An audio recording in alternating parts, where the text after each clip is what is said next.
반갑습니다. 저는 제천에서 개인 치과를 운영하고 있는 최유정 원장입니다. 오늘 디지털 워크플로우 중에서 심리 파트를 맡아서 준비를 해보았고요. 그 중에서도 핑크 에스테틱과 쉐이드에 관한 이야기를 위주로 준비해 보았습니다. 보철물의 프로파일을 조정을 하고 치은을 몰딩하는 과정을 임상 증례로 보여드릴 예정입니다. 제가 지금 사용하고 있는 3쉐입 디자인 프로그램을 직접 모든 디자인 과정에 참여해서 디자인했고 기공만 따로 기공사와 주변 원내 가공하시는 원장님들께 기공을 부탁드려서 마무리를 했습니다. 전치부 심미 수복 증례를 통해서 지금 최근 도입된 디지털 쉐이드 테이킹 그리고 빌드업 레시피 프로그램도 소개를 해볼 예정입니다. 먼저 크게 두 섹션으로 나눠서 강의를 해볼 생각인데 첫 번째 시간에는 핑크 에스테틱으로 프로비전을 컨트롤하는 디지털 워크플로우를 소개를 해볼 거고요. 두 번째 시간에는 증례 케이스 과정을 풀어가는 방식으로 디지털 쉐이드 테이킹과 그리고 쉐이드 메이킹을 하는 기공 과정에 대해서도 간단하게 소개해 드리려고 합니다. 먼저 짧은 동영상 하나를 보여드리고 시작하겠습니다. 버티컬 그리고 호리존탈 오클루전 캔팅을 가진 환자의 미드라인과 스마일 라인을 개선시킬 목적으로 싱글 크라운 하나를 수복하기 위해서 주변 치아들의 환경을 정리하고 프로비전으로 몰딩한 케이스입니다. Music bed.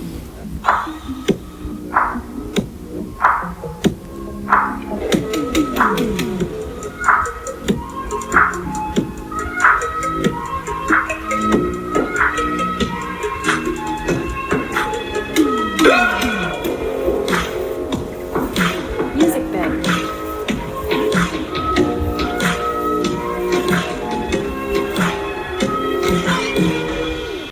첫 번째 섹션으로 핑크 에스테틱에 관한 이야기를 해보겠습니다. 치은을 몰딩할 때는 당연히 바이올로직 위드스 컨셉을 이해하고 있어야 됩니다. 즉 하드 티슈와 소프트 티슈의 컨디션에 따라서 프로비전의 프로파일에 따른 치은 반응이 각각 달라질 수 있다는 것을 이해를 하고 예측할 수 있어야 치은을 크리핑 시킬 수도 있고 리세션 시킬 수도 있습니다. 프로비전을 조정하는 과정은 대부분 치과의사가 그러하듯이 탑다운 방식으로 진행이 되는데요. 예측할 수 있는 치은 반응을 미리 프로비전 자체에 부여를 해놓고 프로비전을 적용했을 때 치은 반응, 즉 리액션을 보고 추가적인 프로파일을 수정하는 방식의 과정을 반복하게 됩니다. 만약에 브릿지 같은 경우는 파닉 베이스의 디자인이나 이 디자인에 따라서 자연스러운 보철물의 치은 연상 프로파일이 만들어지기 때문에 이 부분에 대한 고려도 반드시 필요합니다. 바이올로직 위드스를 조직학적으로 분석을 해보면 커넥티브 티슈 1.07mm, 정션의 에피셀리움 0.97mm, 설커스 부위가 보통 0.69mm라고 대부분의 치과의사라면 다 알고 있는 기본적인 내용인데요. 네, 중요한 것은 여기서 말하는 바이올로직 위드스의 수치 자체가 평균치이기 때문에 케이스별로 다른 값을 가질 수 있다는 것을 이해하는 것이 임상적으로 중요합니다. 즉, 프로비전을 예측하고 반응을 확인하고 조정할 수 있는 영역을 직접 조정하면서 재확인을 해야 된다는 뜻인데요. 우리가 노멀, 하이, 로우 크레스트에 대한 개념을 알아야 되는 이유가 예를 들면 얇은 씬 바이오 타입 같은 경우 로우 크레스트를 가진 치은의 프로파일을 조정을 할 때는 반드시 조심스럽게 해야 된다. 그리고 대부분 퇴축되는 방향으로 진행되기가 쉽다라는 것을 미리 알고 이제 진행을 해야 되기 때문이고요. 당연히 이제 임플란트 같은 경우에 각하 치은 양이 주변에 충분하다면 치은을 몰딩할 수 있는 범위가 훨씬 커지게 됩니다. 이 케이스는 이제 타원에서 47번 임플란트를 하고 오신 분이고, 크라운 랭스가 적절히 확보되지 않아서 46번 임플란트를 식립을 할 때 탑다운 컨셉으로 치관 길이를 확보를 한 상태에서 충분한 깊이로 임플란트를 식립하고 프로파일을 조정해서 임플란트 보철물의 프로파일을 만든 케이스입니다. 심미보철이란 단어에서 심미가 전치부 수복에만 국한되는 것이 아니라 전치, 구치 모두에 적용이 된다는 사실을 좀 꼭 설명을 하고 싶었고요. 이렇게 심미적으로만 자연스러울 뿐만 아니라 이런 경우는 치주적으로 음식물의 저류나 푸드패킹도 줄어들 수 있기 때문에 치주적으로도 장기간 유리한 보철물의 형태를 얻을 수가 있게 됩니다. 아날로그로 프로비전을 조정했던 케이스들을 조금 더 설명을 드리고 기본적인 프로비전 몰딩에 대한 이야기를 직관적으로 전달을 해드리고 싶어서 케이스를 좀 모아봤는데요. 2015년도 중절치 결손인 환자의 측절치를 중절치 모양으로 라미네이트 수복한 케이스입니다. 그 당시에도 직접 왁섭을 했고 라미네이트 쉘을 미리 만들어 둔 상태에서 측절치 프로파일을 수술 없이 단계별로 조정을 하고 11번과 대칭되게 만들었던 증례입니다. 이런 경우 우리가 생각하는 일반적인 라미네이트 프랩처럼 치은 현상으로 피니싱 라인이 결정되는 것은 아니고 프로비전으로 치은을 몰딩할 수 있는 위치에, 즉 치은 연화 부위에 피니싱 라인을 두고 반복해서 프로비전과 프랩 디자인을 수정했던 케이스입니다.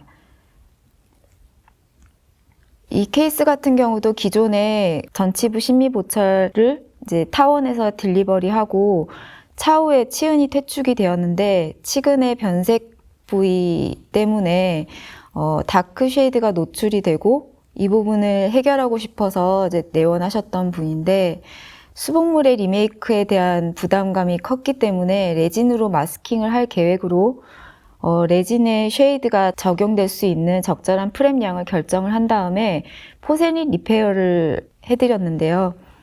이때 치은의 위치가 레진의 컨투어로 결정이 되었던 케이스입니다. 여기서 이 케이스가 이미 있던 것은 이미 치은의 최종적인 프로파일이 결정되는 위치를 레진의 컨투어로 미리 예상하고 실제로 그대로 치은이 크리핑 된 것을 확인을 하실 수가 있어서 굉장히 제게는 의미 있는 증례이고요.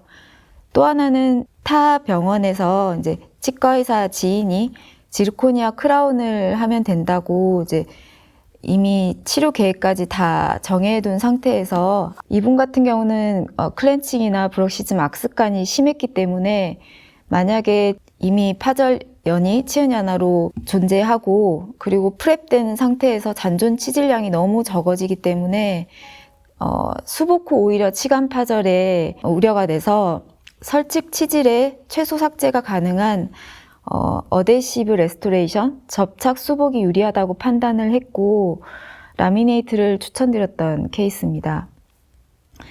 파절연이 치은 연화로 깊어서 순축 프랩을 충분히 하고 원하는 치은연 하방은 언더 컨투어로 기공 소장님께 의뢰를 해서 치은의 크리핑으로 핑크 에스테틱을 같이 얻고자 했던 증례입니다.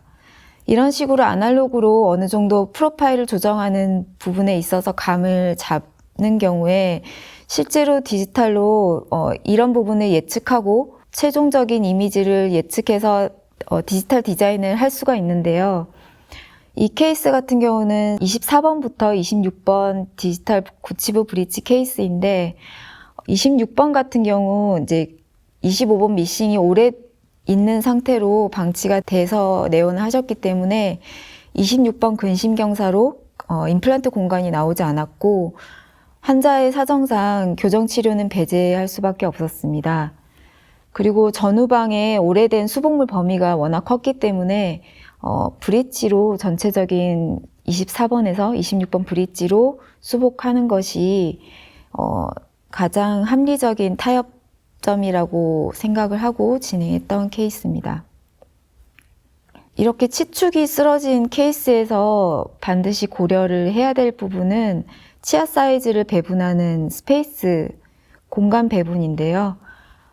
피니싱 라인에 대한 고려가 이제 이 치아 사이즈에 의해서 결정이 되는데, 특히 이렇게 치아가 틸팅된 경우에는 브릿지가 인서셜 패스에 따라서 24번의 원심과 26번의 근심은 치질 삭제량이 이제 많아지면서 당연히 치은연화 프랩이 될 수밖에 없습니다.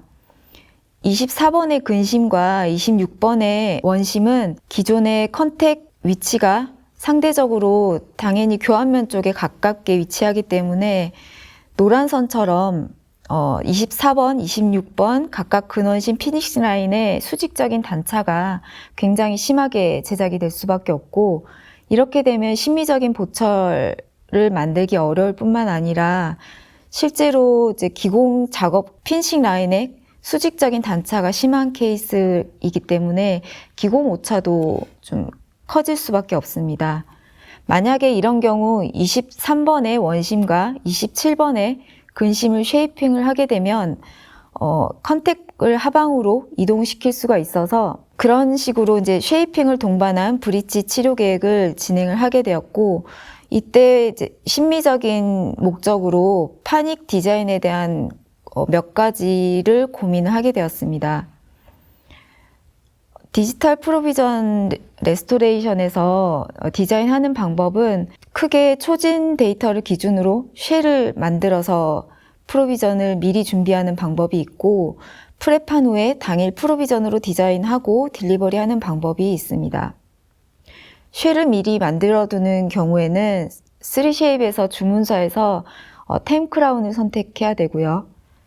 치은을 어떤 방식으로 몰딩을 하게 되든 반드시 쉘을 디자인할 때는 무조건 이 치은 연화의 마진보다 넓고 길수록 좋지만, 길게 되는 경우에는 이제 치은 부위에 걸리어서 덜 들어가는 경우도 있기 때문에 무조건 우선순위를 넓게, 마진 부위를 넓게 디자인을 해야 릴라이닝 작업이 쉬워집니다. 이 케이스 같은 경우는 24번의 디스탈의 사이즈를 줄여야 됐기 때문에, 그리고 치은 연화로 피니싱 라인을 이제 두려고 이제 계획을 했기 때문에 파닉 베이스 전후방으로 플래트닝 된 편편하게 된 치은 부위에 인터덴탈 파필러를 몰딩해서 만들어줄 계획으로 24번의 원심과 26번의 근심은 치은 연화 프랩과 서브에서 언더 컨투어로 파필러 부분에 대한 공간을 부여를 해주려고 노력했습니다. 24번의 근심은 치은 연화로 피니싱 라인을 위치시키고 오버 컨투어를 시켜야 이렇게 쓰러진 치아를 똑바로 심미적으로 바로 세울 수 있는 형태로 디자인이 가능하게 됩니다. 일반적으로 오베이트 파닉이라고 하면 우리가 보통 둥근 부위가 치은을 누르면서 자연스럽게 올라오는 디자인을 상상을 하시게 되는데요. 이렇게 오랜 기간 동안에 플래트닝 된 이제 치은 같은 경우는 파닉 디자인이 완전히 이제 아이디어란 오베이트보다는 일정 부분을 좀 싹둑 자른 그런 느낌으로 파닉 부분이 편편하고 각 둥근 모서리에서 치은을 밀어서 파필라를 만드는 게 아니라 수평적으로 밀어서 장기간 안정적인 치은의 서포트를 부여한다는 컨셉으로 디자인을 하셔야 오랫동안 롱제비티를 가지는 핑크 에스테틱을 만들 수가 있습니다. 쉘이라는 것 자체가 릴라이닝을 위한 것이기 때문에 릴라이닝의 과정은 결국 지대치의 임프레션과 동일한 개념입니다. 따라서 쉘을 반드시 디자인을 할 때 고려해야 될 상황은 개치 트레이를 만든다는 컨셉으로 그런 개념으로 접근해서 제작이 되어야 됩니다. 이 케이스에서 1차 같은 경우는 아날로그 방식으로 직접 제작을 했었고요. 제가 다이렉트로 깎아서 제작을 했고, 세컨더리 프로비전 같은 경우는 치아 사이즈가 어느 정도 배분된 상태에서 1차 프랩 후에 디지털 스캐닝하고 2차 프로비전은 3쉐입 프로그램으로 디자인했습니다. 세 번째 프랩된 모델에서 템을 디자인하고 메쉬믹스에서 미세 조정한 뒤에 가공을 하였습니다. 치과 의사는 대부분 쌓는 것보다는 깎는 거에 익숙하기 때문에 가능하면 깎아서 조정하기 쉬운 형태로 디자인하는 것이 유리합니다. 정확한 적합도를 의도한 디자인이 아니라 치은을 몰딩을 하면서 최종 이미지를 찾아가겠다라는 컨셉으로 제작을 하는 것이기 때문에 정확한 디자인의 프로비전이 아니라 조정하기 쉬운 프로비전 디자인이 되어야 합니다. 최종 형태를 메쉬믹스에서 수정을 하고 저의 케마클 동기인 홍석준 원장님이 프로비전 밀링을 도와주셨습니다. 처음에 기울어진 상태로 26번 같은 경우는 부분치수 절단술을 MTA로 부분치수 절단술을 시행한 상태에서 프랩을 했기 때문에 보시면 근신면 교환면 삭제량이 좀 많고 기울어지게 프랩되어 있는 것을 확인할 수가 있습니다.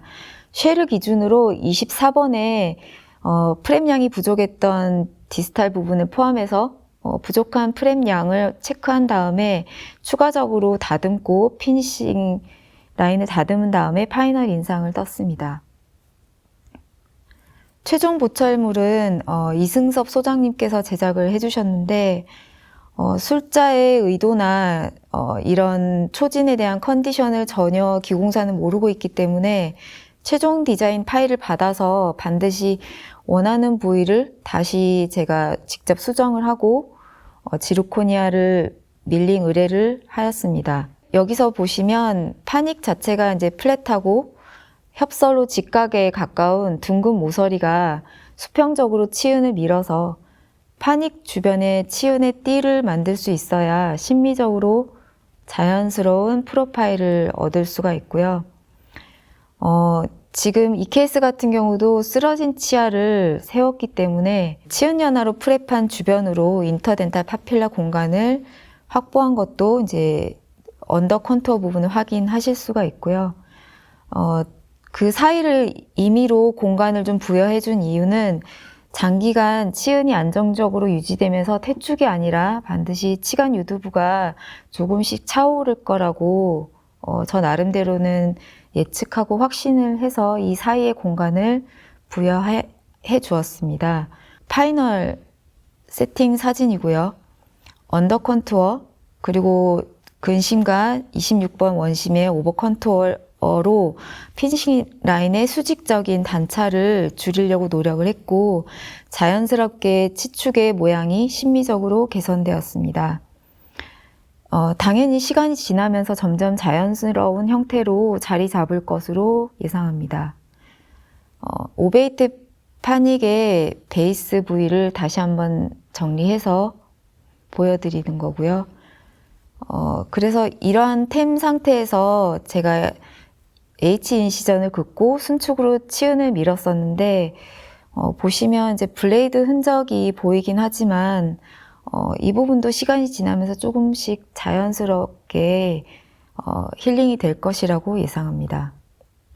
좌측은 파이널 디자인 당시에 이제 디자인 파일이고 오른쪽은 세팅 전에 이 노란 부분은 조금 더 다듬어서 자연스럽게 추가적으로 치은을 크리핑을 시켰는데 이제 제가 꼭 드리고 싶은 말씀은 디지털 작업이라고 해서 무조건 정확도만을 기준으로 워크플로우를 가져가는 것은 아니고 술자의 의도에 따라서 처음부터 끝까지 계속 수정을 할 수 있는 여지를 남겨놓고 수정이 가능하다는 것을 꼭 이제 인지를 하고 이런 핑크 에스테틱 몰딩의 단계를 경험을 하셔야지 좋은 결과를 얻으실 수가 있습니다. 파이널 세팅 후의 엑스레이 사진입니다. 23번과 27번의 쉐이핑, 그리고 치은 연화 피니싱 라인과 프로비전 몰딩으로 자연스러운 핑크 에스테틱을 얻을 수가 있었고요.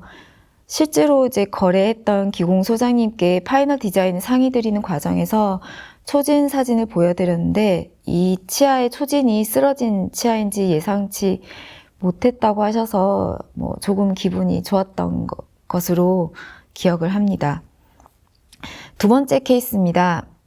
외상으로 21번 보철과 31번 자연치가 파절돼서 좌우측 이제 레이머스의 길이와 버티컬 호리존탈 캔팅이 있는 분이라서 이제 상악 전체의 치축이 전체적으로 좌측으로 흐르고 있는 분이었습니다.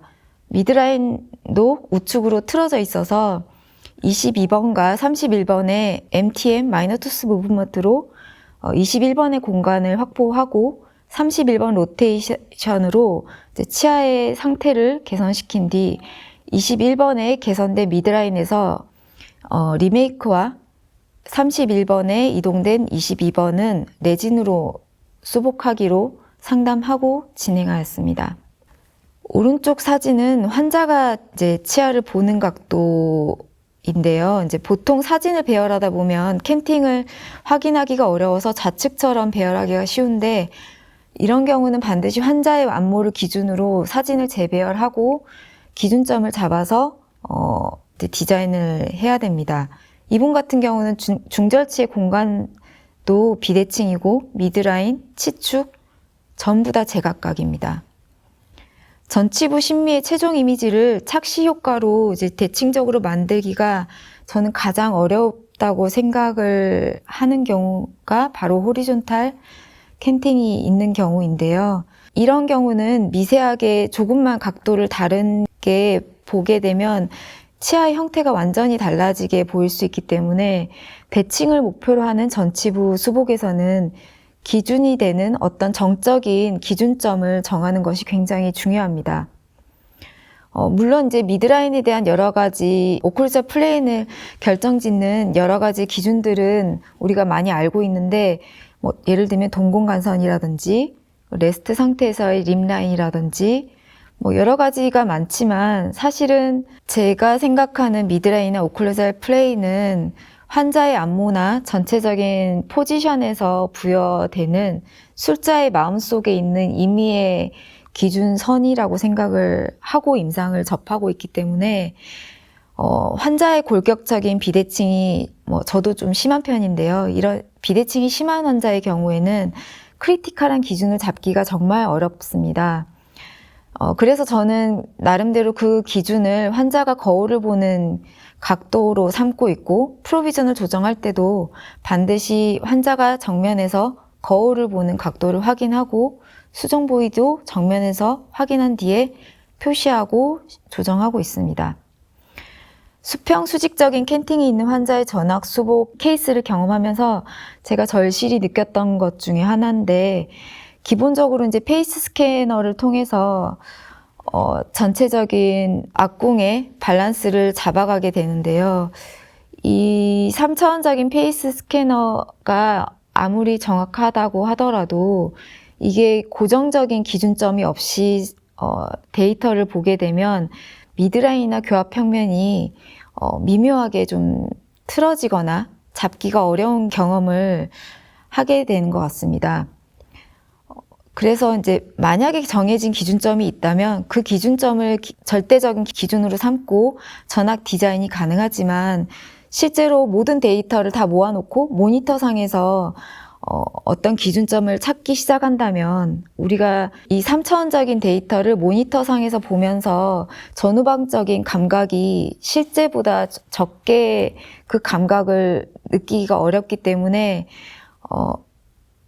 여러 가지 문제가 생길 수 있다고 개인적으로는 생각을 하고 있고요.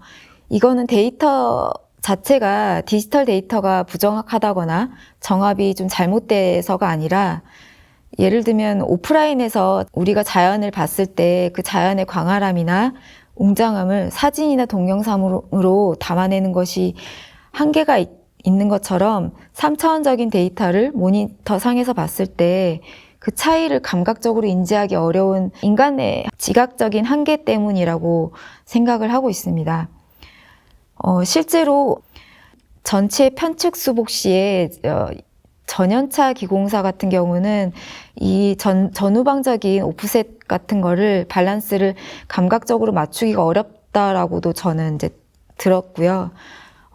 이 환자분 같은 경우도 캔팅이 있었기 때문에 오프라인에서 코앞에서 보는 미드라인, 먼 거리에서 보는 미드라인이 다 달랐고, 그래서 그 개폐구 패턴을 기준으로 오클루잘 플레인을 결정하긴 했지만 심미적인 부분의 전치부의 치축이나 미드라인 같은 경우는 정면에서 여러 가지 데이터를 종합해서 절대적인 기준점을 잡고 수차례 프로비전을 조정하면서 맞춰갔습니다. 정말 기공사와 소통하는 과정이 좀 고통스럽다고 느낄 만큼 아무리 정확한 3차원 데이터를 전달을 하더라도 피드백을 서로 주고받기가 참 어렵다라는 경험을 하게 됐었는데요. 다시 케이스로 넘어와서 이런 경험들이 제가 있었기 때문에 환자가 거울을 보는 각도와 방향을 기준으로 절대적인 미드라인과 플레인을 잡고 인사이절 수평적인 라인을 잡고 21번의 파이널 이미지를 찾아갈 수밖에 없었습니다. 그래서 치아 사이즈와 미드라인을 정하기 위해서 프로비전을 오버레이 타입으로 만들고 이렇게 투스 사이즈를 결정한 상태에서 그 마이너 투스 무브먼트를 시작을 하였습니다. 2차 프로비전은 앞서 말씀드린 방식으로 제작을 하고 가공을 의뢰를 했고요. 21번의 순설축으로는 이제 언더 컨투어 시켜서 전반적으로 수평적인 캔팅에 따른 비대칭을 극복하려고 노력을 했고 11번에 남는 공간은 레진으로 수복하고 치간유대 파필라의 대칭을 만들기 위해서 치주정 부위의 근원심 프로파일을 서로 다르게 부여하였습니다. 21번이 치은이 안정이 되는 동안에 31번과 22번에 레진을 수복을 했고 전체적인 프로세스를 정리를 하면 이런 식이 됩니다. 여기까지가 핑크 에스테틱을 얻는 과정이고요. 실제로 프로비전 조정을 해본 경험이 있는 분들은 쉽게 이해되시겠지만 경험해보지 않은 분들은 지금 제가 무슨 말을 하는지 조금 어렵게 느껴질 수도 있을 것 같습니다. 지금 제가 하는 강의가 디지털 워크플로우지만 아날로그에 대한 경험이 많을수록 파이널 디자인에 대한 이미지를 쉽게 찾고 좋은 형태의 이미지를 찾아갈 수 있는 것이 사실인 것 같습니다. 네, 여기까지 경청해 주셔서 감사합니다.